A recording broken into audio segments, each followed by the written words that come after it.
Welcome back to Money Mastery Now, the channel that helps you take control of your money, one smart habit at a time.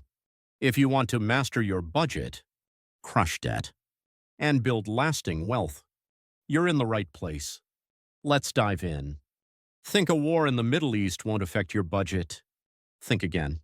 You may be thousands of miles away, but what's happening between Israel and Iran right now could hit much closer to home than you realize. Wars don't just impact soldiers or governments. They impact markets.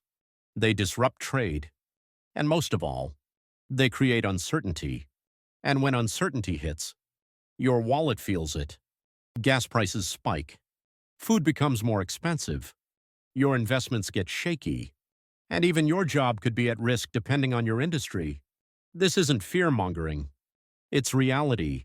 Because in 2025, we're more connected than ever, and a missile launched across the globe can ripple straight into your local grocery store, your next fill-up at the gas station, and your monthly budget. In this video, we're going to break down how the Israel-Iran war could impact your personal finances here in the United States. We'll cover gas prices, inflation, job security, investments, and most importantly, what you can do right now to prepare without panic, because being informed isn't about being afraid. It's about staying ready. Let's dive in. You might wonder, why does a conflict on the other side of the world affect how much you pay for gas, groceries, or rent? The answer starts with oil. The Middle East is one of the most important regions in the world for global energy production. Countries like Iran, Iraq, and Saudi Arabia control massive oil reserves. When conflict breaks out in that region, the oil market reacts fast. Even if production hasn't stopped, the fear that it might is enough to drive prices up. Traders hate uncertainty, and war creates a lot of it. When prices for crude oil go up, you feel it at the pump. But that's just the beginning. Oil is tied into everything, from food delivery to airline tickets, to the cost of heating your home. But oil isn't the only piece. Wars cause fear in financial markets. Investors start moving money away from stocks into safer assets. Markets dip. Retirement accounts take a hit. And if the conflict escalates, you may see more volatility in your 401k or IRA. Supply chains also take a hit. If major shipping routes or ports are threatened, goods take longer to arrive, and costs go up. Even items made far from the Middle East can be affected by delays, fuel costs, or global demand shifts. The bottom line is this: Middle East conflicts don't stay in the Middle East. They ripple across the global economy, and your personal finances are not immune. Coming up next, we'll look at one of the first places Americans are already feeling the impact: gas prices. Let's talk about where most Americans are already feeling the impact: gas prices. Since the Israel-Iran conflict escalated, the price of Brent crude oil has jumped more than 10%. That's not speculation. That's real. And it's already hitting your local gas station. If you've noticed gas creeping up 20 cents here, 30 cents there, you're not imagining it. Economists now estimate that gas prices in the United States could increase by 50 cents to a full dollar per gallon in the coming weeks. If the conflict continues, that means a typical fill-up could cost you an extra $10 to $20 every single time. Now multiply that over a month. Over a year, that's hundreds of dollars disappearing from your budget just to get to work, pick up your kids, or run your errands. And it doesn't stop there. When fuel prices go up, so does everything else tied to transportation. Delivery costs rise. Grocery prices follow. Online orders take longer and cost more to ship. You feel it in your daily life. Not in a headline, but in your receipt. So what can you do? Start by being aware. If you have flexibility, combine trips, use public transportation, carpool when possible, and track local gas prices using apps like GasBuddy to find the cheapest stations near you. Small actions won't stop the war, but they can soften the blow to your wallet. Up next, we'll talk about the next domino to fall, how rising fuel and global tension could send grocery and household prices even higher. If you think gas prices are the only cost going up, think again. Because when fuel gets more expensive, everything that relies on shipping gets more expensive too. That includes food. It includes household goods.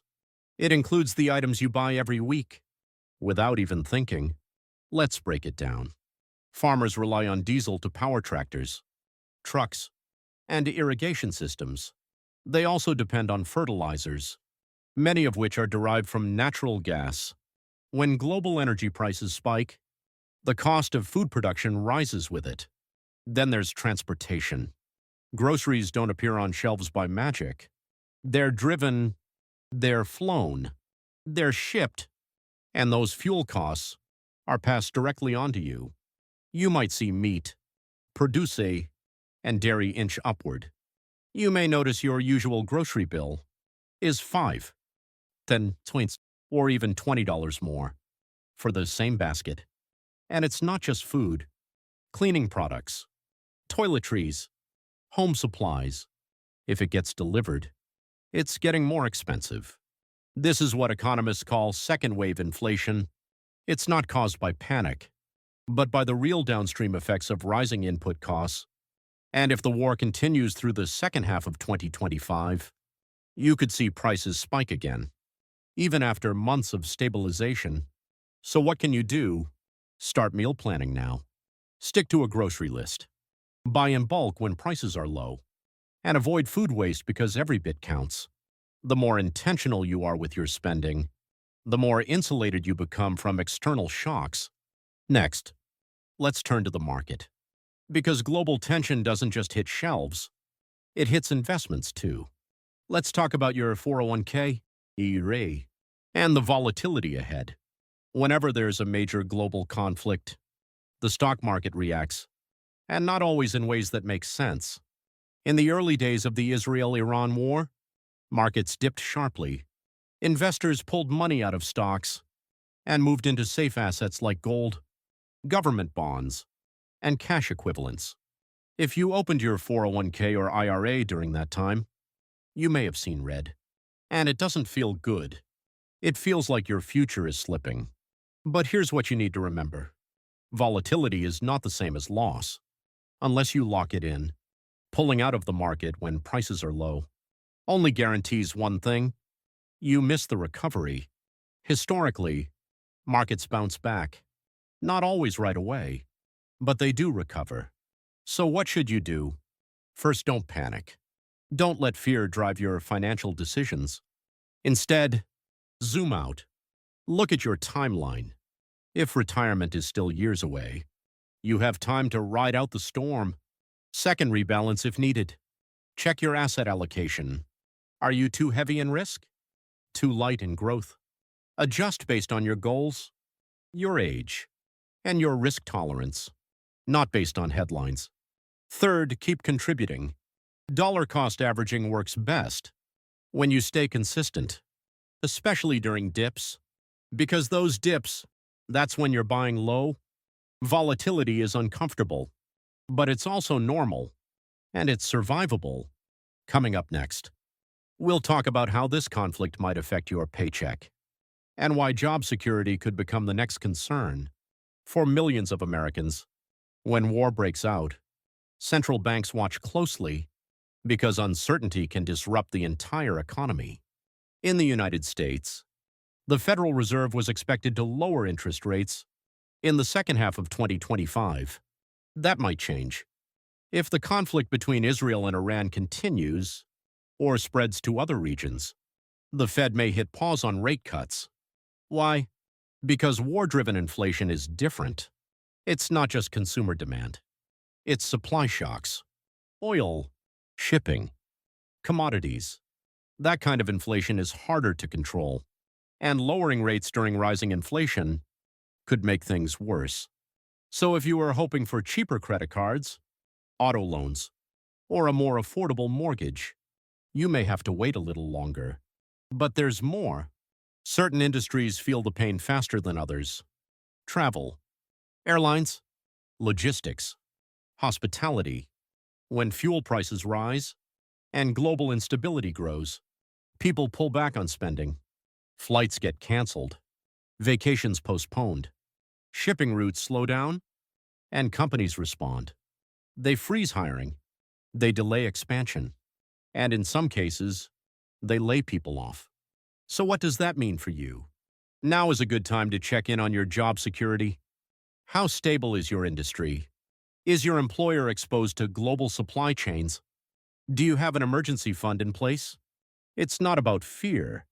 It's about being proactive. Because in uncertain times, having a financial cushion and a career backup plan can make all the difference. Next, let's talk solutions. What can you actually do to prepare your household? If this war keeps dragging on, we'll walk through 5 smart financial moves you can make right now. So what can you actually do? You can't control global conflict. You can't predict oil prices or interest rates. But you can control how you respond. Here are 5 personal finance moves you can make right now to stay prepared without panic. Number 1, cut flexible expenses. Look at your monthly subscriptions, your online shopping habits, and your nice-to-have spending. Streaming services you barely watch, apps you don't use, impulse buys that pile up. Cut or pause anything that doesn't bring clear value. Every dollar saved is a dollar you keep in your pocket. When prices start climbing, number 2, build or boost your emergency fund. Aim for 3 to 6 months of essential expenses. That includes rent or mortgage, utilities, groceries, and transportation. Start small. Set aside $50 a week, or whatever you can manage. The goal is security, not perfection. Number 3, watch gas prices and adapt. If fuel continues to rise, look for ways to limit how often you fill up. Combine errands. Use public transportation. Carpool with coworkers or neighbors. Apps like GasBuddy can help you find the cheapest stations in your area. A few smart choices now can offset rising costs later. Number 4, stay calm with your investments. Yes, markets are shaky, but panic selling never ends well. Stick to your long-term plan. Diversify if needed. And remember, investing through downturns is how wealth is actually built. Number 5, revisit your monthly budget. Adjust it for current realities. If food, fuel, or bills have gone up, acknowledge it. Move categories around. Give yourself permission to update your plan. Based on what's happening right now, a flexible budget is a successful budget. The goal here is not fear. It's financial readiness. Coming up next, we'll wrap it all up with a message to keep you motivated, grounded, and focused no matter what happens next. Global events can shake your finances, but they don't have to break them. You don't need to follow every headline. You don't need to panic. What you need is a plan. When you understand how conflict affects things like gas, groceries, jobs, and investments, you're better equipped to respond, not react. So stay informed, stay flexible, and most of all, stay focused on what you can control. Cut the waste. Strengthen your safety net. Keep investing in your future smartly, calmly, and consistently. If this video helped you feel more in control, hit subscribe and share it with someone who's trying to stay financially ready in uncertain times. Because the more we prepare, the less we have to fear. Thanks for watching.